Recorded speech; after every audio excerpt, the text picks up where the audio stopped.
Hello दोस्तों, आप सभी का कटारिया क्लासेस में स्वागत और अभिनंदन है। मैं आप सभी के बीच में नेहा। आई होप आप सभी लोग स्वस्थ मस्त जबरदस्त होंगे और आप सभी को मेरा शुभ संध्या। ठीक है, क्योंकि ये क्लास आप सभी के बीच में रात 9 बजे जाती है। दूसरी चीज, आप सभी की क्लास में थोड़ा सा गैप हो गया, 2-3 दिन का हो जा रहा है लगातार ना। एक क्लास जाने के बाद गैप हो जा रहा है। गैप के कारण कई हैं, गैप का कारण आप भी हो सकते हैं। और आप बोलेंगे कि मैं कैसे हो सकता हूँ ना, या मैं कैसे हो सकती हूँ, ऐसे कैसे आप बोल दी। क्योंकि आप लोग जब वीडियो देखेंगे तभी ना टीचर का बनाने में मन लगता है। अगर कोई चीज आप फ्री का ज्ञान उतनी ही देर सुनते हैं, सामने वाला जब आपको कोई सलाह फ्री की दे रहा हो, अगर आप लेने नहीं गए और कोई देने लगे, तो आप उतनी ही देर सुनते हैं जितनी देर आपका मन करता है। उसके बाद आप कोई टाल मटोल करके निकल लेते हैं वहां से ना। आप कहेंगे हाँ ठीक है, थोड़ा सा काम याद आ गया, फोन बज रहा है ना, इधर से फोन आ गया, उधर से फोन, आप किसी तरह वहां से, क्योंकि आप फ्री का जब ज्ञान नहीं लेना चाह रहे हैं, आप किसी की सलाह नहीं लेना चाह रहे, तो आप पढ़ाई को भी वही सोचते हैं ना कि फ्री में है, क्यों पढ़े।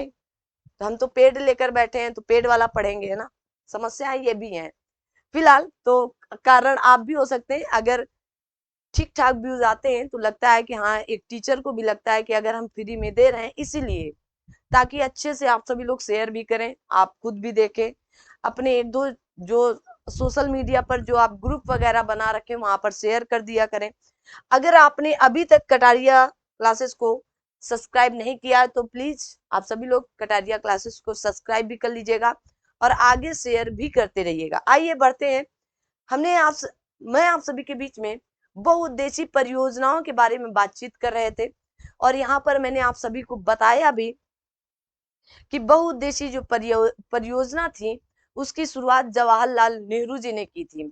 और जवाहरलाल नेहरू जी ने इन बहुउद्देशीय परियोजनाओं को क्या कहा, तो आप कहेंगे आधुनिक भारत का मंदिर का दर्जा दिया था। किसका? आधुनिक भारत के मंदिर का दर्जा दिया गया था इन बहुउद्देशीय परियोजनाओं को। इन बहुउद्देशीय परियोजनाओं के बहुत से लाभ भी हैं, बहुत से नुकसान भी हैं, ठीक है ना। तो लाभ में आप सभी लोग जानते हैं कि हम बाढ़ के पानी को रोक सकते हैं, हम सिंचाई क्षेत्र के लिए पानी बांध सकते हैं बाढ़ के पानी में, या जल के वर्षा के पानी को, मतलब कुछ भी कर सकते हैं ना। लेकिन बांध बनाने से, जैसे कि हमारे भारत की जो जनसंख्या है, भले ही अभी अभी हम सेकंड नंबर पर माने जाते हैं, लेकिन कहीं कहीं जैसे बताया जा रहा है कि हम फर्स्ट नंबर पर आ चुके हैं, हमारी जनसंख्या विश्व में सबसे नंबर 1 पर हो चुके। अगर मैं बांध बनाती हूँ, मान लीजिएगा मैंने यहाँ पर कोई बांध बनाया, तो ये क्या करेगा, स्थल खंड लेगा, स्थल लेगा, जाहिर सी बात है भाई। हम कुछ चीज बांधेंगे, आप अपने हाथ पर, अपने शरीर के अंगों से सोचिएगा। अगर मैंने ये धागा बांधा है तो इसने कुछ जगह घेर ली, बाकी तो हाथ खाली है। लेकिन मैंने क्या किया, इस धागे को अगर यहाँ पर बांधा तो इसने क्या किया, कुछ जगह घेर लिया। अगर ये धागा बहुत थोड़ा सा टाइट होता तो यहाँ का जो कलर होता है वो भी चेंज हो जाता है, आप सब जानते हैं ना। उसी तरह हम क्या करते हैं, बांध बना रहे हैं। क्या बना रहे हैं? बहुउद्देशीय परियोजनाओं पर कुछ बांध बन रहे हैं। तो इन्हीं की चर्चा 2 क्लासेस शायद इस पर हो गई थी, आज ये लास्ट क्लास होगी, अगर ज्यादा समय नहीं लगा तो। आइए शुरू करते हैं। तो अब आज की क्लास का है चंबल परियोजना ना। किसकी बात करेंगे, तो आज हम लोग बात करने वाले हैं चंबल परियोजना की, ठीक है। तो आइए रूबरू कराते हैं आप सभी लोगों को चंबल परियोजना से। कहा गया टिहरी बांध, देखो दिया गया है चंबल परियोजना और टाइप है यहाँ पर टिहरी बांध। चलिए, तो चंबल परियोजना कहाँ पर है, तो चलिए पहले टिहरी बांध के बारे में भी बता देते हैं, है ना। चंबल नदी परियोजना आप सभी लोगों को पता है कि ये मध्य प्रदेश, इनको यहाँ पर टिहरी बांध लिखना चाहिए था। चंबल नदी परियोजना तो हमको लगता है हम आपको पढ़ा रखे हैं ना, ठीक है। आप यहाँ पर क्या लिख लें, टिहरी बांध लिख लें। क्या लिख लें, टिहरी बांध परियोजना लिख लीजिएगा भाई, है ना। कभी कभी गलतियां हो जाती हैं, ठीक है। टिहरी बांध परियोजना, क्या लिखेंगे, टिहरी बांध परियोजना, ठीक है। बात किसकी कर रहे हैं, तो हम लोग बात करेंगे टिहरी बांध परियोजना की, ठीक है ना। चंबल की मैंने बात बता दी थी, जैसे आपका चुलिया, चुलिया जलप्रपात कहाँ पर है, तो चंबल नदी पर है, राजस्थान पर। तो इन सब की बात मैंने आप सभी को गांधी सागर बताया था, बताया था ना, राणा सागर बताया था, तो वो सब चंबल नदी वाले ही थे। तो ये लग रहा है गलती से मिस्टेक हो गई उनसे ना, गलती से मिस्टेक हो जाती है कभी कभी। हाँ, आइए तो आप पढ़ते हैं हम लोग टिहरी बांध के बारे में। किसके बारे में पढ़ेंगे? टिहरी बांध के बारे में। आइए एक एक करके देखने का प्रयास करते हैं। और यहाँ पर कहा गया टिहरी बांध परियोजना का निर्माण भागीरथी नदी जो है, भागीरथी गंगा, क्या कहा गया, गंगा नदी पर भागीरथी और भिलांगना के संगम के थोड़ा आगे उत्तराखंड के टिहरी जिले पर किया गया। अगर आप समझ रहे हैं तो ठीक है, नहीं समझ रहे हैं तो आइए समझाने का प्रयास करते हैं। अगर मैं आपसे कहूं कि ये क्या जा रही है, आप कहेंगे मैम अलकनंदा नदी जा रही है। और मैंने कहा कि ये आपकी भागीरथी नदी आई और यहाँ पर क्या बना, देव प्रयाग बन गया। क्या बन गया? देव प्रयाग का निर्माण किया गया। इस देव प्रयाग में किससे, ये आपकी भागीरथी नदी है, भागीरथी नदी है। और इसी भागीरथी नदी पर यहाँ से आती है आपकी भिलांगना नदी। कौन सी? भिलांगना नदी। और यहीं पर बनता है आपका क्या, टिहरी बांध। क्या बनता है? टिहरी बांध। तो किस नदी पर है? तो कभी कभी प्रश्न आपका ये बनकर आता है कि टिहरी बांध परियोजना किस नदी पर है। तो कभी कभी तो भागीरथी आएगा, कभी कभी आपके बीच में, कभी कभी मेरे दिल में एक ख्याल आता है तो भागीरथी दे देता है। और कभी कभी आपकी भिलांगना, ये वाली नदी दे देता है। कौन? भिलांगना नदी। ठीक है ना, यहाँ लिखा है ऑलरेडी। तो ये आपकी कौन सी है? भिलांगना नदी आ रही। तो कभी कभी भिलांगना देता है, कभी कभी भागीरथी देता है, कभी कभी कहता है कि भागीरथी और भिलांगना के संगम पर है। तो क्या बताएंगे आप सभी लोग? या तो संगम आएगा या तो भागीरथी, क्योंकि भागीरथी पर ही आकर मिल रही है कौन? भिलांगना। ठीक है, तो याद रखना, गलती से भी आप मिस्टेक नहीं करिएगा। ठीक है, आइए आगे देखते हैं। कहा गया टिहरी जिले में है और इस परियोजना का मुख्य उद्देश्य भागीरथी और भिलांगना नदियों का अतिरिक्त जल संग्रह कर सिंचाई, देखो सिंचाई, बाढ़ नियंत्रण, बाढ़ का पानी जो आ रहा है उसको नियंत्रित करने के लिए, और विद्युत उत्पादन करना है। क्या करना है? विद्युत को उत्पादन करना है। इंपॉर्टेंट है, याद करना। अगला कहा गया इस परियोजना का को योजना आयोग की स्वीकृति वर्ष 1972 में ही प्राप्त हो गई थी। कब? योजना आयोग 1972, योजना आयोग की स्वीकृति इसे कब दी गई थी? 1972 में। कहा गया किंतु निर्माण कार्य इसका 1978 में प्रारंभ हुआ। कब? 1978 में, 1978 में प्रारंभ हुआ। इस परियोजना के लिए कहा गया टिहरी जल विद्युत विकास निगम की स्थापना की गई थी। किसके लिए? तो इस परियोजना, टिहरी बांध परियोजना या टिहरी परियोजना के लिए किसका निर्माण किया गया था? तो आप कहेंगे जल विद्युत विकास निगम की स्थापना करनी पड़ी थी। इंपॉर्टेंट है, याद करके रखिएगा। ठीक है ना, आगे बढ़ते। कहा गया टिहरी बांध देश का सबसे ऊंचा बांध है। कहाँ का है? देश का सबसे ऊंचा बांध है, जिसकी कितने मीटर ऊंचा है? तो 260.5 मीटर ऊंचा है। टिहरी बांध परियोजना के विरोध के मुख्य कारण इसकी भूकंप प्रवण क्षेत्र में स्थित एवं पर्यावरण को क्षति और लोगों के विस्थापन से जुड़े हैं। अगर टिहरी बांध का विरोध किया गया तो किस लिए किया गया? क्योंकि ये कैसा है? तो आप कहेंगे भूकंप प्रवण क्षेत्र है, इसलिए इसका क्या किया गया? विरोध के मुख्य कारण बताए गए कि भूकंप क्षेत्र यहाँ भाई सबसे ऊंचा है, भूकंप आएगा तो गिर गिरा जाएगा, है ना। तो भूकंप प्रवण क्षेत्र स्थित एवं पर्यावरण को क्षति और लोगों के विस्थापन से जुड़े, लोग इधर उधर बिलख रहे। टिहरी बांध बना है आपके कहाँ पर? तो टिहरी जिले पर, उत्तराखंड के। तो इसलिए इसका विरोध भी किया गया। मैंने कहा ना, लाभ भी आपको बताए गए कि इसके क्या लाभ है। तो भागीरथी और इसके अतिरिक्त जल संग्रह कर रहा है सिंचाई के लिए ना, बाढ़ नियंत्रण को नियंत्रित कर रहा है, क्योंकि बाढ़ का पानी ले रखा है ना, कि गांव में ना जाए, यहाँ वहां जिलों पर पानी जाए, बाढ़ के द्वारा इसको नियंत्रित कर लिया जाए। और कहा गया विद्युत उत्पादन हो रहा है, लेकिन इसके नुकसान भी हैं। ठीक है, आई होप यहाँ तक की सारी बातें आप समझ चुके होंगे। आगे बढ़ते हैं। आगे कहा गया अब इतना ही था टिहरी बांध से। अब टिहरी बांध कहाँ कैसे है, आइए देख लेते हैं हम लोग। कहा गया टिहरी बांध उत्तराखंड प्रदेश में निर्माण किया जा रहा है। भागीरथी नदी पर, रामगंगा नदी पर, अलकनंदा नदी पर, या आपके कहा गया भिलांगना नदी पर। तो सही उत्तर आप क्या देंगे? फिलहाल क्या देंगे सही उत्तर? सही उत्तर इसका आप क्या देने वाले हैं? जल्दी से बताएं, आप सभी लोग बताएं इसका सही उत्तर क्या होगा। सही उत्तर का चयन करें। आप क्या बताएंगे? तो आप कहेंगे भागीरथी नदी पर। किसका नाम लेंगे? भागीरथी नदी पर। आगे कहा गया टिहरी जल विद्युत परियोजना निम्नलिखित में से किन नदियों पर बनाई गई है? अब आप बताएंगे क्या? भागीरथी और बिलांगना नदी पर। किस पर? भागीरथी और बिलांगना नदी पर। ठीक है, बात समझ गए। आपसे पूछा जाएगा किन नदियों पर, तो आप कहेंगे भागीरथी और बिलांगना। अगर आपसे पूछा जाए कि टिहरी बांध उत्तराखंड प्रदेश में निर्माण किया गया किस नदी पर, तो भागीरथी नदी पर। ठीक है, आगे बढ़ते हैं।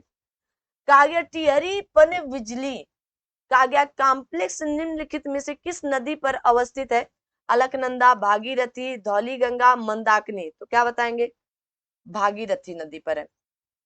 अब सोचिएगा, आपके जब इस तरह के प्रश्न बनते हैं और आप एग्जाम हॉल पर ना कर पाए, अगर आप नहीं पढ़ेंगे तो आप नहीं कर पाएंगे, किसी भी हाल पर नहीं कर पाएंगे। आपको पता ही नहीं है टिहरी बांध कहाँ है, पर बल्कि हमें लगता है ये टॉपिक आप अगर देख लेंगे तो देखने के बाद आपको रिवीजन के लिए 2 से 3 मिनट लगेंगे, केवल टिहरी बांध परियोजना। उतना भी नहीं लगना है ना। कहा गया टिहरी बांध बना है टिहरी नदी पर, यमुना नदी पर, अलकनंदा नदी पर, या आपकी गंगा नदी पर। तो क्या बताएंगे? टिहरी नदी पर है क्या? टिहरी नदी पर बना है क्या? जल्दी से बताएं भाई, ऐसी कोई नदी है क्या? आप कहेंगे नहीं, ऐसी तो आपने कोई नदी बताया ही नहीं। या तो भिलांगना नदी या तो फिर भागीरथी नदी, और उसी भागीरथी नदी को देवप्रयाग से गंगा कहा जाने लगा है। तो ये किस पर है? गंगा नदी पर है।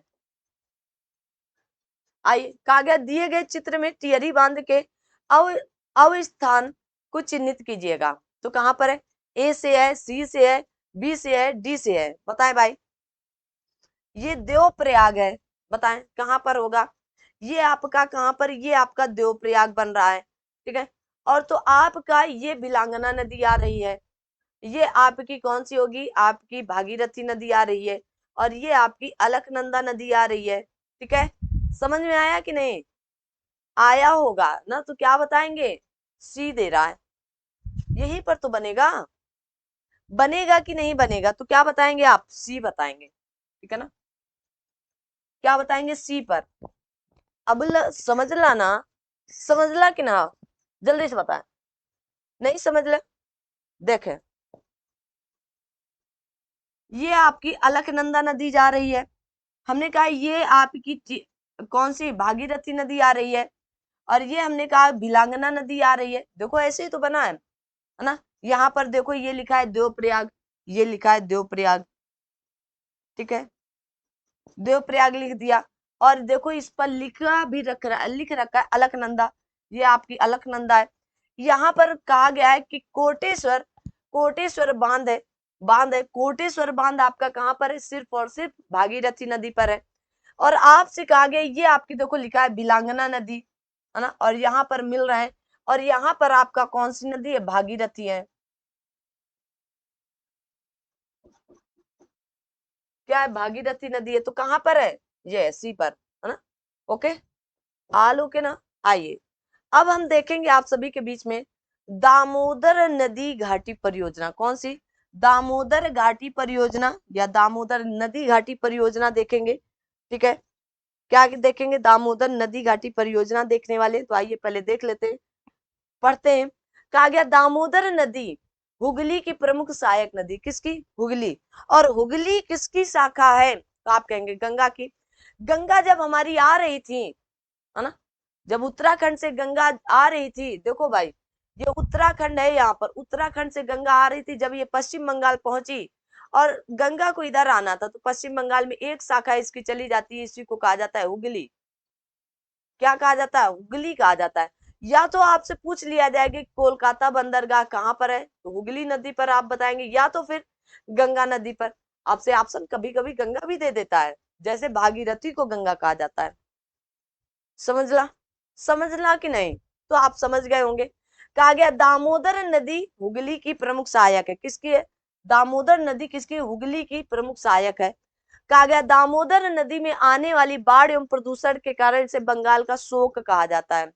क्या कहा जाता है? बंगाल का शोक कहा जाता है। ठीक है ना, आपकी क्लास वैसे कल होती, पर थोड़ा सा मैं डिस्टर्ब हो गई थी ना, डिस्टर्ब होने के कई कारण कुछ बहुत खास नहीं थे, लेकिन बहुत खास इसलिए हो गए क्योंकि हमारे अपने स्टूडेंटों की ही बात थी, इसलिए मैं कल क्लास नहीं रिकॉर्ड कर पाई थी, है ना। कुछ बच्चों का बीपीएससी में सिलेक्शन हो गया, लेकिन कुछ बच्चों का नहीं होने के कारण बहुत गंदे संदे कमेंट आ रहे। गंदे का मतलब उतने समय इंसान का दिमाग ही वही कहता है कि ये कर लो, वो कर लो, फलाना कर लो, है ना। हम खुद भी उसमें कुछ अपने भी हैं, मतलब स्टूडेंट ही हैं, लेकिन कुछ स्टूडेंटों से ऐसा लगाव हो जाता है कि अगर उनका नहीं होता तो फिर वास्तव में बहुत दुख होता है। सच में ये बात होती है ना। पूरी आस थी कि बंधी थी कि हाँ इसका होगा, इनका होगा, है ना। अपनी क्लास से कम 10 बच्चे थे, लेकिन उनमें से एक दो बच्चों का नहीं हुआ, इसलिए थोड़ा सा, और वो खास में से आ रहे हैं, है ना, तो थोड़ा सा दुख हुआ। ठीक है, लेकिन कोई बात नहीं, मेहनत करिएगा आप लोग। मेहनत का फल मीठा होता है। कहीं कमी रह गई होगी, देखो पहचानो क्या कमी रह गई है, फिर से कोशिश करो, है ना। इस बार ऐसी कोशिश करो कि जो आज आपके ऊपर हंस रहे हैं कि मेरा तो हो गया तेरा नहीं हुआ, है ना, उनसे ऊपर जाओ, उनसे ऊपर जाओ। ठीक है, ठीक है ना। तो आप उनका तो बिहार बिहार से कोई मतलब नहीं है ना। मतलब बिहार अपना राज्य है, लेकिन वहां पर नौकरी करने का ऐसा कोई इरादा नहीं रहता है। ठीक है ना। तो बंगाल का शोक किसे कहा जाता है, तो आप कहेंगे दामोदर नदी को कहा जाता है। इस परियोजना की रूपरेखा संयुक्त राज्य अमेरिका की टेनेसी नदी से ली गई थी। कहां से? संयुक्त राज्य अमेरिका की टेनेसी घाटी परियोजना के आधार पर रखी गई थी, और स्वतंत्र भारत की ये पहली परियोजना थी। देखो कहा गया है दामोदर घाटी निगम की स्थापना 1948 में की गई थी। ठीक है ना। कब? 1948 में। 1947 में हमारा देश आजाद हो चुका था, और हमारा देश 15 अगस्त 1947 को आजाद हो गया था। और सर्वप्रथम इसी घाटी परियोजना, दामोदर घाटी परियोजना को देखते हुए जवाहरलाल नेहरू जी ने आधुनिक भारत का मंदिर का दर्जा इनको दिया गया था। जैसे इसमें मैथान बांध कहा गया, आपका बेल पहाड़ी बांध, तिलैया बांध का निर्माण दामोदर की सहायक नदी बराक नदी पर किया गया। अब देखो, बराक नदी पर, कहां पर? बराक पर किया गया, बराक नदी पर। दामोदर नदी घाटी परियोजना के प्रथम चरण में किया गया था, याद रखना है। तो किसका? मैथान बांध पूछा जाता है, किस नदी पर? बराक नदी पर है, बराकर नदी पर है। देखो, दामोदर की सहायक नदियों में से कौन आ रही है? बराकर नदी। और दामोदर खुद खुद किसकी है? हुगली नदी की। ठीक है, याद रखना। कहा गया प्रथम चरण, और कहा गया दामोदर घाटी परियोजना के अंतर्गत आपका तिलैया बांध कोडरमा जिले में बराकर नदी पर बनाया गया है। इसका निर्माण 1953 में पूरा हुआ। कब? 1953 में। तो आपने क्या देखा? मैथान बांध, तिलैया बांध, ठीक है ना। आपने क्या देखा? मैथान बांध, तिलैया बांध, और आपका बेल पहाड़ी, ठीक है ना। ये सब कहां पर है? तो आपकी दामोदर नदी की सहायक नदी बराकर नदी पर स्थित है। ठीक है, याद रखिएगा, मोस्ट इंपॉर्टेंट है, खूब पूछे जाते हैं ये सब, ये वाले। ठीक है ना। आगे बढ़ते हैं। कहा गया कोनार बांध भी है, कोनार नदी पर आपके हजारीबाग जिले में दामोदर के संगम से 24 किलोमीटर पूर्व में स्थित है। इसका निर्माण वर्ष 1955 में हुआ था। मैथान बांध बराकर नदी पर धनबाद में है। कहां पर? धनबाद झारखंड में बनाया गया है। तो कहां पर है? धनबाद झारखंड में है। और मैथान बांध का निर्माण वर्ष 1957 में पूरा किया गया। कब? वर्ष 1957 में पूरा किया गया था। पंचायत हिल बांध दामोदर नदी पर कहा गया मैथान बांध से 20 किलोमीटर दक्षिण में धनबाद झारखंड में ही स्थित है। कहां पर? झारखंड में स्थित है। ठीक है, याद रखिएगा। तो आपके पंचायत हिल बांध कहां पर है? तो मैथान बांध से 20 किलोमीटर दक्षिण धनबाद में है। अगर पूछ लिया जाए आपका कि आपका कोनार बांध का है, तो कोनार नदी पर ये, और ये भी मैथान बांध का निर्माण वर्ष इतने में हुआ था, पूरी बात आपको बता दी गई। आपको पंचायत हिल बांध दामोदर नदी पर है, कोनार बांध आपका कोनार नदी पर है, और कोनार नदी आपकी दामोदर नदी की सहायक नदियों में से एक है। ठीक है, कहा गया इसका निर्माण वर्ष 1959 में पूरा हुआ। दामोदर घाटी परियोजना के अंतर्गत दुर्गापुर बैराज में से 2 नहरें निकाली गई। इन नहरों को कहा गया वृद्धमान हुगली और आपके हावड़ा जिलों की क्या करती है? भूमि सिंचित करती है। कौन कौन सी? तो जो 2 नहरें निकाली गई, इन नहरों से वृद्धमान हुगली और आपके हावड़ा जिलों की भूमि की सिंचाई की जाती है। ठीक है ना। दुर्गापुर बैराज से 2 नहरें निकाली गई थी। आइए अब यहाँ से बनते हैं आपके कुछ प्रश्न, कर लेते हैं। कहा गया तिलैया बांध किस नदी पर है? ऐसे ही प्रश्न पूछा जाएगा आपका, तिलैया बांध किस नदी पर है? अगर आपने अभी तक सब्सक्राइब नहीं किया है चैनल, तो आप कटारिया क्लासेस को फटाफट सब्सक्राइब कर सकते हैं, ठीक है ना, और अपना प्यार सपोर्ट लाड़ दुलार दिखाते रहिएगा। तो मैंने कहा बताया तिलैया बांध कहाँ पर होगा, जल्दी से बताएं। तिलैया बांध आपका कहाँ पर? तो दामोदर नदी की सहायक नदी बराकर नदी पर है, ठीक है। आगे कहा गया मैथान, कहा गया बेलपाड़ी एवं तिलैया बांध किस नदी पर है? तो आप कहेंगे बराकर नदी पर ही है। कहां पर है? बराकर नदी पर है। आगे कहा गया है कि निम्नलिखित कथनों पर विचार कीजिए। दामोदर घाटी कारपोरेशन के विकास के पूर्व दामोदर नदी पश्चिम बंगाल में दुख की नदी मानी जाती है, ठीक है। कहा गया दामोदर अपने ऊपरी भाग में तीव्र से प्रभावित होती है, ठीक है ना, तथा निचले भाग में उसका बहाव बहुत धीमा हो जाता है। तो सही बात कौन सी है बताएं भाई, सही उत्तर का चयन करें।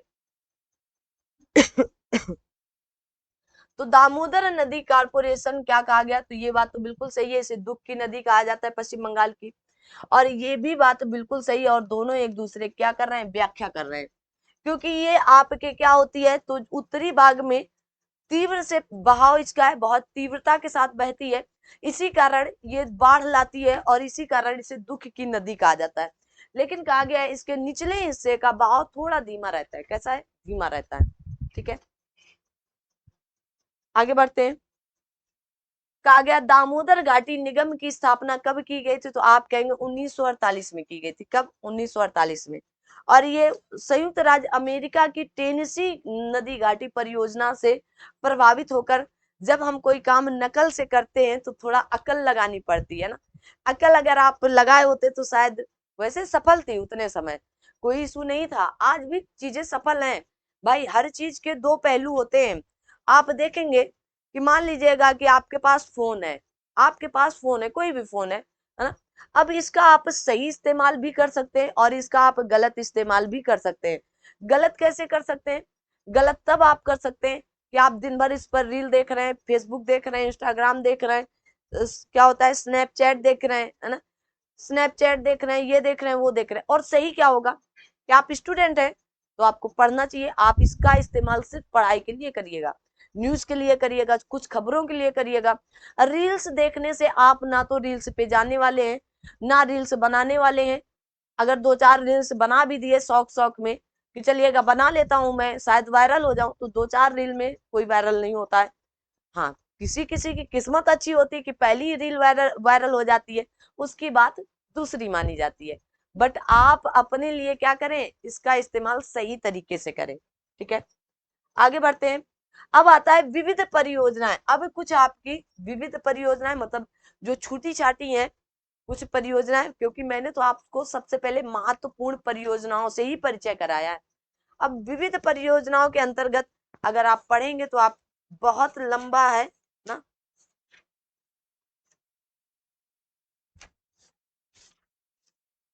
चलिएगा फिर भी देखने का हम लोग प्रयास करते हैं।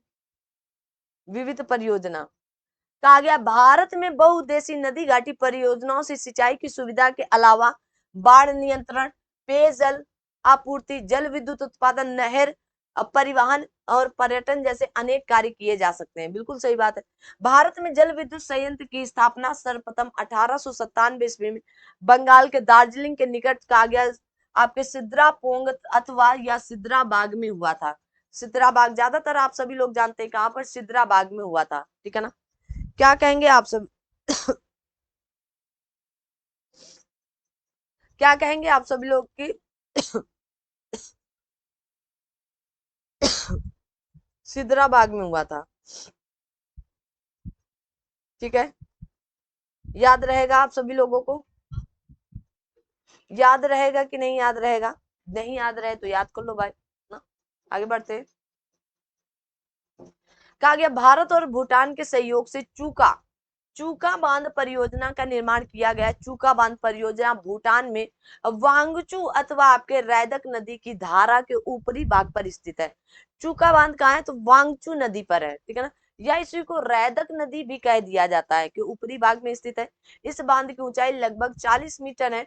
वर्ष 1974 में 1974 में इसका निर्माण कार्य भारत सरकार की कहा गया पूर्ण वित्तपोषी इकाई के रूप में प्रारंभ किया गया था। तो भाई भूटान को हम दे सकते हैं, कुछ ले सकते हैं क्या? आप बताओ। भूटान, नेपाल, इनसे हम लेंगे कि देंगे? तो इनको हम दे रहे हैं। तो क्या क्या पूर्ण वित्तपोषी इकाई है किसकी? भारत सरकार की, ठीक है ना। कहा गया जिसमें 60% अनुदान और 40% ऋण के रूप में था, और ऋण का भाग 5% वार्षिक दर से 15 वर्षों में अदा करना था। ठीक है, याद रखना। अगर आप कोई कार्य शुरू करना चाहते हैं और आपके स्टार्टअप के लिए कोई पूंजी ही नहीं है, अगर आपको कोई दे रहा है तो भाई चुकाना तो पड़ेगा धीरे धीरे, है ना, चुकाना पड़ता है। लेकिन आपके एंड मौके पर काम दिया मैंने, तो उसी को क्या होता है? वित्त पोषी कह दिया गया। ठीक है, कहा गया इस परियोजना को भूटानी प्रबंधन के हाथ में 1991 में सौंप दिया गया, और 336 मेगावाट क्षमता वाली इस परियोजना से उत्पादित विद्युत का अधिकांश भाग भारत को ही निर्यात किए जाने का प्रावधान है। आगे कहा गया कि इडुक्की बांध परियोजना का निर्माण केरल राज्य में पेरियार नदी पर किया गया। इंपॉर्टेंट है, याद कर लो भाई। कहां पर? पेरियार नदी पर किया गया। बांध एशिया के सबसे बड़े आर्क बांध बना है। क्या? आर्च बांध या डैम में से एक है, ठीक है ना। इस डुक्की बांध की ऊंचाई लगभग 554 किलो फीट है, 554 फीट है। और ये बांध दो पर्वतों तथा आप कहेंगे कि आपके किस पर? तो आप कहेंगे कुरावनमाला और आपकी कहा गया कुरादी माला के मध्य स्थित है। तो दो पर्वतों के बीच में स्थित है, और ये कैसा? आर्क बांध बना है, ठीक है ना। ऐसे कहा गया तेलुगु गंगा परियोजना महाराष्ट्र, तमिलनाडु, आंध्र प्रदेश, कर्नाटक राज्य की संयुक्त परियोजना है, और कृष्णा नदी से जलापूर्ति प्राप्त करने वाली इस परियोजना से तमिलनाडु के चेन्नई, मद्रास नगर को पेयजल प्रदान किया जाता है। तेलुगु गंगा परियोजना आंध्र प्रदेश में स्थित है। आपसे तेलुगु गंगा परियोजना के बारे में पूछा जा सकता है, तो इसलिए याद रखना। कहा गया मेट्टूर परियोजना तमिलनाडु में कावेरी नदी पर है। मेट्टूर परियोजना, ठीक है ना, याद रखना, मोस्ट इंपॉर्टेंट है। क्या है? आप कहेंगे आपका ये मोस्ट इंपॉर्टेंट है। मेट्टूर परियोजना किस नदी पर है? तो कावेरी नदी पर है, ठीक है ना। कहां पर है? कावेरी नदी पर है। आगे कहा गया है कि आपका मयूराक्षी बांध या मयूराक्षी परियोजना से पश्चिम बंगाल एवं झारखंड दोनों राज्यों से लाभान्वित होते हैं। और कहा गया झारखंड तत्कालीन बिहार में मयूराक्षी नदी पर ही कनाडा, कौन सी? मोस्ट इंपॉर्टेंट है, कनाडा, या आपके कहा गया कि आपके मासन मासन जोर बांध निर्मित किया गया। कनाडा बांध है, कनाडा आपका देश नहीं बात की जा रही, कनाडा बांध की बात की जा रही है, जो मयूराक्षी नदी पर ही स्थित है। गलती से भी गलत मत कर देना, ठीक है ना। ठीक है, कहा गया इस परियोजना से 2.5 लाख हेक्टेयर भूमि की सिंचाई की जाती है। कहा गया आपके पोषम पाद या आपके पोषम पादु परियोजना श्री राम सागर परियोजना गोदावरी नदी पर निजामाबाद जनपद आपका कहां पर है? तेलंगाना में है। निजामाबाद जनपद आपका कहां पर है? आपका निजामाबाद जनपद तेलंगाना में है। आपका आदिलाबाद जनपद भी तेलंगाना में है, याद रखना। कहा गया जायकवाड़ी परियोजना गोदावरी नदी पर महाराष्ट्र में स्थित है। मोस्ट इंपॉर्टेंट है, याद कर लो, ठीक है ना। कहा गया आपके कालपोंग जल विद्युत परियोजना आपके अंडमान निकोबार द्वीप समूह की प्रथम जल विद्युत परियोजना है। यह आपके कालपोंग नदी पर ही स्थित है। थोड़ा सा दिमाग में रख लेना है, ठीक है ना, क्या कर लेना है? रख लेना है। आगे बढ़ते हैं। कहा गया रिहंद परियोजना गोविंद बल्लभ पंत सागर परियोजना के नाम से जानी जाती है। यह उत्तर प्रदेश के सोनभद्र जिले में पिपरी नामक स्थान पर रिहंद नदी पर निर्मित है। इसके तहत 934 मीटर लंबा तथा 91.46 मीटर ऊंचा बांध बनाया गया है। ठीक है, याद रखना, इंपॉर्टेंट है, क्योंकि हमारे अपने उत्तर प्रदेश के इस बांध के नीचे कहा गया ओबरा में 300 मेगावाट क्षमता का जल विद्युत गृह स्थापित किया गया। मोस्ट इंपॉर्टेंट है। कहा गया इस बांध की पृष्ठभूमि में एक कृत्रिम झील भी है, जिसे क्या कहा गया? तो आप कहेंगे गोविंद बल्लभ पंत सागर झील का निर्माण किया गया। यह उत्तर प्रदेश की सबसे बड़ी परियोजना भी है, और ये जो कृत्रिम झील है ये भारत की सबसे बड़ी कृत्रिम झील में भी आ जाती है ना। भारत की सबसे बड़ी कृत्रिम झीलों में से एक है आपकी कौन सी? गोविंद बल्लभ पंत सागर झील। आगे कहा गया है कि आपका उकाई परियोजना गुजरात राज्य की बहुउद्देशीय परियोजना है। ये आपकी कहाँ के? उकाई परियोजना किस नदी पर है? बताएं भाई, उकाई परियोजना किस नदी पर है? जल्दी से बताएं आप सभी लोग, उकाई परियोजना किस नदी पर है? बताएं भाई। तो कहेंगे मैम आप आगे पढ़ लो, उकाई नामक स्थान पर ताप्ती नदी पर यह परियोजना 1972 में पूरी हुई है। यहीं पर 4,928 मीटर लंबा तथा 68.6 मीटर ऊंचा एक विशाल बांध बनाया गया है। इससे निकलने वाली नहरों में लगभग 1.5 हेक्टेयर भूमि सिंचाई की जाती है। इस परियोजना के तहत 300 मेगावाट क्षमता वाला एक विद्युत गृह भी निर्मित किया गया। कहा गया कालागढ़ बांध का निर्माण रामगंगा नदी पर किया गया। किस पर? और रामगंगा नदी आपकी क्या है? गंगा की सहायक नदी है और इसकी ऊंचाई लगभग आपकी कितनी? 715 मीटर है।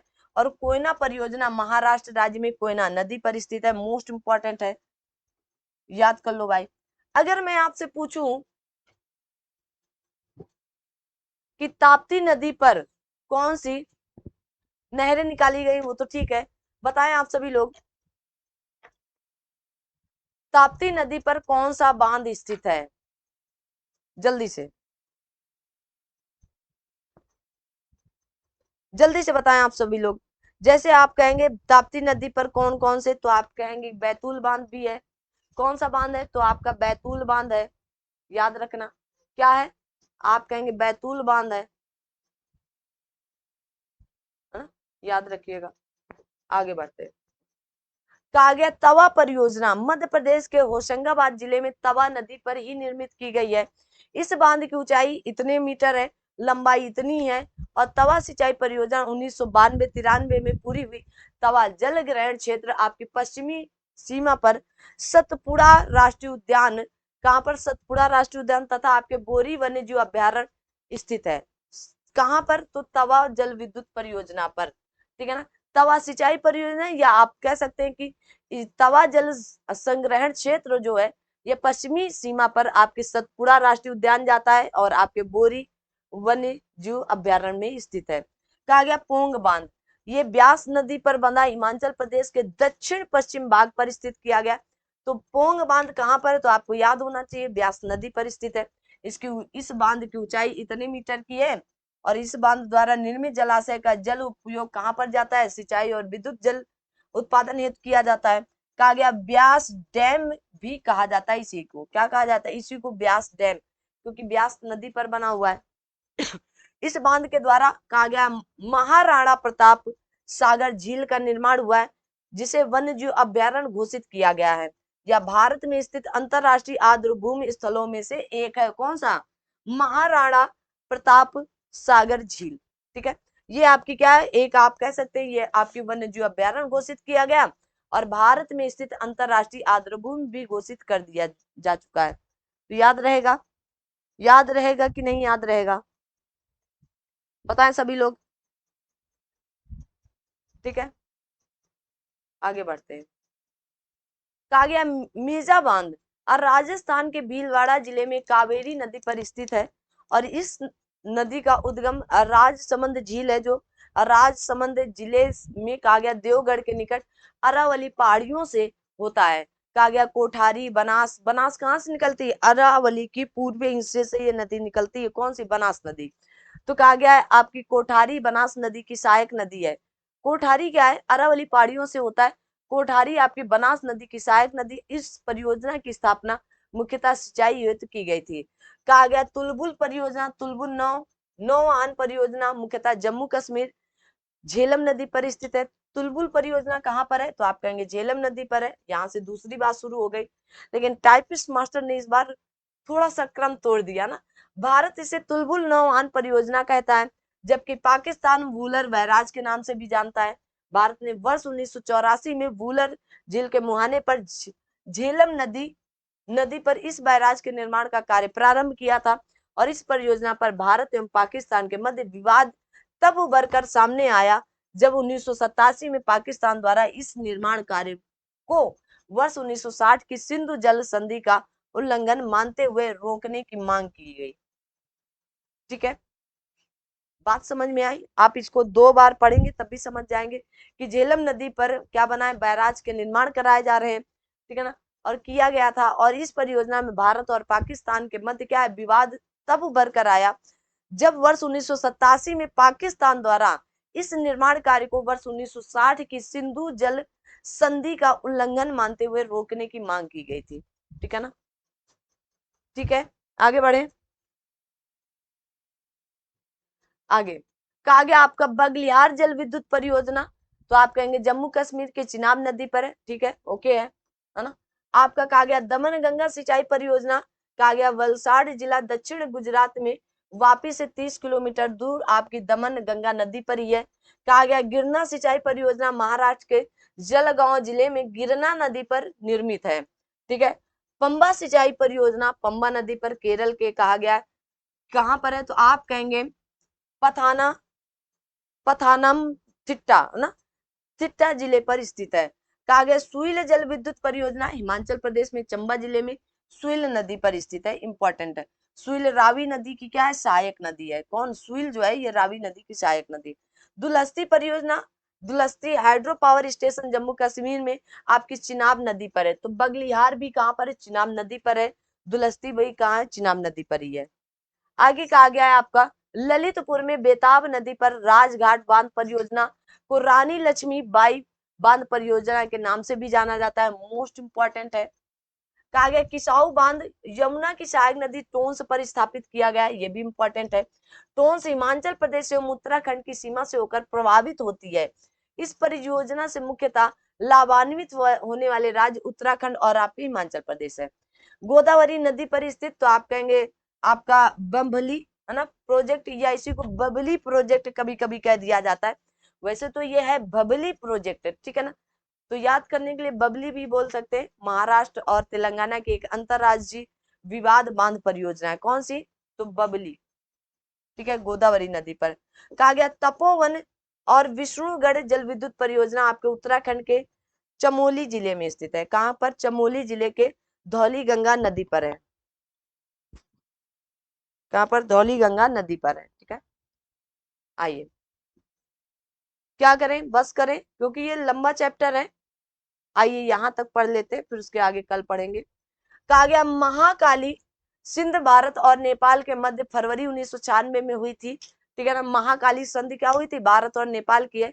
और इस संधि द्वारा महाकाली है ना, महाकाली अथवा शारदा नदी के जल उपयोग की सीमा निर्धारण की गई।